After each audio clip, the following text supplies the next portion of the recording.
My biggest issue with a Trey Young acquisition for the Toronto Raptors is that mid-season you're going to have to change your entire offensive and defensive structure to make him fit.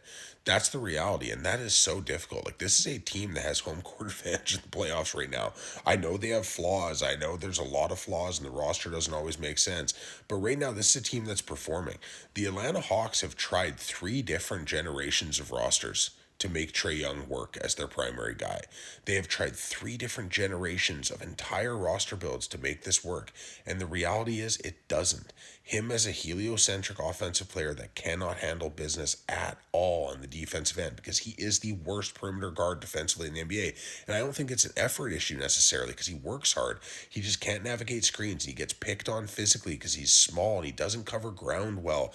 It's even like off-ball awareness stuff is really, so you even have a hard time covering up in corners because he'll just get physically picked on or the awareness is an issue, right? It just doesn't make sense. And the Toronto Raptors do not have the defensive infrastructure outside of Barnes and CMB to cover up for this because the reality is Jamal Shedd's our best point of attack defender on the perimeter, and you cannot play him and Trey Young together on the court. It's too small, right? So you're taking your best perimeter defender off the court and you're left with a perimeter defense of Trey Young, RJ Barrett, and Brandon Ingram, which at point of attack is the worst defensive perimeter in the NBA, and it's not close. Like, RJ can defend up against bigger bodies a little bit.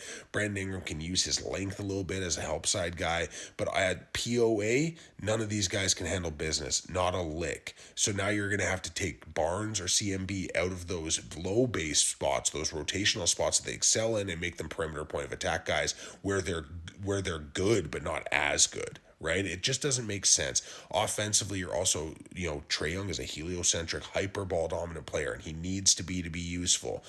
RJ Barrett's a ball dominant player. Brandon Ingram's a ball dominant player. Scotty Barnes is a ball dominant player. Now those guys are taking less and becoming secondary side guys.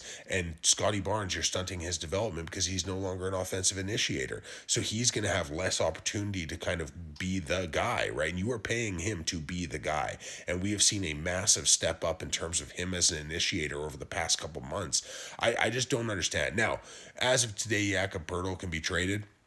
If the Atlanta Hawks were willing to take Emmanuel Quickley and Jakob Poeltl for Trey Young, and that deal does work, then yeah, you clear your long-term books, you move off hyper big-time long-term money, and you reset your books in the offseason, and that's good. You acquire Trey Young, hopefully he declines his player option, you let him walk, and now you walk into the next offseason with cap space and flexibility that you didn't have beforehand. But that is literally the only way I'd make this trade is for a hard reset of your long-term books, and I don't think Atlanta goes for that deal.